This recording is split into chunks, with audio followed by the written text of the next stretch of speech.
نحمد ونصلی علی رسول الکریم اما بعد فاعوذ باللہ من الشیطان الرجیم بسم اللہ الرحمن الرحیم۔ السلام علیکم معزز خواتین و حضرات، دیسی لیب میں خوش آمدید۔ خواتین و حضرات، آج کا ہمارا 7واں موضوع ہے برج میزان ستمبر 2020۔ خواتین و حضرات، اس ماہ سیاروں میں رجت کی کیفیت ایک بار پھر عروج کو پہنچ جائے گی۔ اس سے پہلے ایسی شدت جون میں دیکھنے کی ملی تھی۔ 9 سے 12 تاریخ کے درمیان 60% کے لگ بھگ سیارے اس کیفیت میں مبتلا ہوں گے۔ بقیہ ایام میں بھی سیاروں کی نصف تعداد الٹی چال چلتی ہوئی نظر آئے گی۔ ایسا عالم بہت کم دیکھنے کو ملتا ہے۔ زندگی کی رفتار سست بڑھ جائے گی، اس لیے بہتر ہوگا کہ آپ اپنی روحانی زندگی پر توجہ دیں۔ خصوصاً 22 تاریخ تک یاد رکھیے، روحانی دنیا کے دروازے ہمیشہ کھلے رہتے ہیں۔ آپ کا محبت کا سیارہ مریخ 9 تاریخ کو رجت کا شکار ہو جائے گا۔ مریخ پر ایک کیفیت 2 سال میں صرف ایک مرتبہ طاری ہوتی ہے۔ روحانی امور کی رفتار مدھم ہو جائے گی۔ کوئی موجودہ تعلق آگے بڑھنے کے بجائے پیچھے جاتا ہوا محسوس ہوگا۔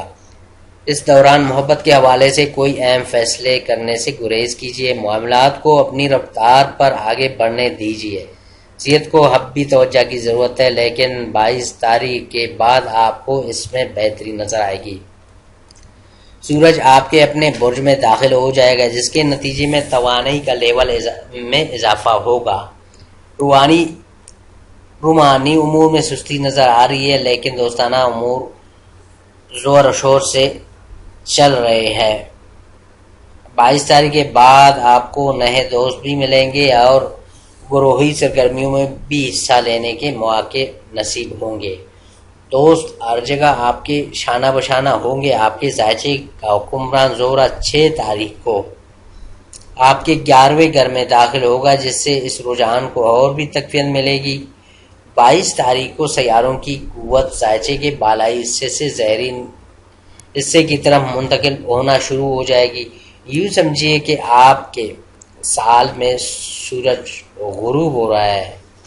تھوڑی ہی دیر میں رات ہو جائے گی، یعنی آرام کرنے اور خواب دیکھنے کا وقت ہے۔ اس وقت آپ کو اپنی گھریلو جذباتی زندگی پر توجہ مرکوز کرنا ہوگی۔ یہاں کے معاملات درست ہوں گے تو آگے کیریئر کے اگلے حلے کے لیے پوری طرح تیار ہو سکیں گے۔ مشتری 13 تاریخ کو آگے بڑھنا شروع کر دے گا، جو کہ طالب علموں کے لیے اچھی خبر ہے۔ ان کی سوچ کے ابہامات دور ہو جائیں گے اور اپنی ذہنی صلاحیتوں پر ان کا اعتماد بحال ہو جائے گا۔ مشتری نے سارا سال برج جدی میں گزارا ہے، اس لیے آپ سمجھ کر پڑھنے اور گہرائی میں اترنے کی طرف مائل ہو رہے ہیں۔